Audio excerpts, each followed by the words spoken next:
தேன்மொழி, இப்போ corona again spread ஆகுது தெரியுமா உனக்கு? தெரியுமே. எனக்கு ஜாலி. காலேஜ்லாம் லீவ் விடுவாங்க.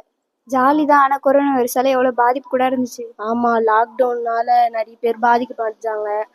ஸ்கூல் பசங்களாம் லான்லைன் கிளாஸால் ஜாலியாக இருந்தாங்க. இதில் நிறைய பேர் பாதிக்கப்பட்டு உயிரிழந்தாங்க.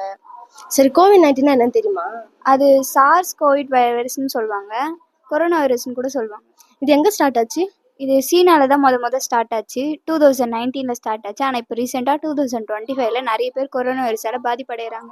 இது எதனால் ஏற்படுது? இந்த கோவிட் வைரஸால் பாதிப்படைஞ்சவங்க தும்புறதுனாலையோ இரும்புறதுனாலையோ தான் அந்த கொரோனா வைரஸ் வருது. இது வந்து ஐரிஸ் cases, lung disease, kidney disease உள்ளவங்களுக்குலாம் டக்குன்னு அஃபெக்ட் ஆகிடும் இந்த கொரோனா வைரஸ். சரி, இந்த கொரோனா வைரஸ் வந்து என்னென்ன அறிகுறி ஏற்படும் தெரியுமா உனக்கு? தெரியுமே. அதிகமாக இரும்பல் இருக்கும், காய்ச்சல் இருக்கும், ஸ்மெல் டேஸ்ட்லாம் தெரியாது, மயக்கமாக டயர்டாக இருக்கும், சளிலாம் அதிகமாக இருக்கும். சரி, இப்போ கொரோனா வைரஸ் வந்து அதுக்கு என்னென்ன டெஸ்ட் எடுப்பாங்கன்னு தெரியுமா? தெரியுமே. RT-PCR டெஸ்ட் எடுப்பாங்க, ரேபிட் ஆன்டிஜன் டெஸ்ட் எடுப்பாங்க, சிடி ஸ்கேன் எடுப்பாங்க. கொரோனா வைரஸ் வந்தால் என்ன ட்ரீட்மெண்ட் பண்ணுவாங்க?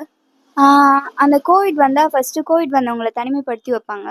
அப்புறம் ஆன்டிவைரல் மெடிசனை கொடுப்பாங்க. கொரோனா வைரஸ் வந்தால் எப்படிலாம் தடுக்கலாம்?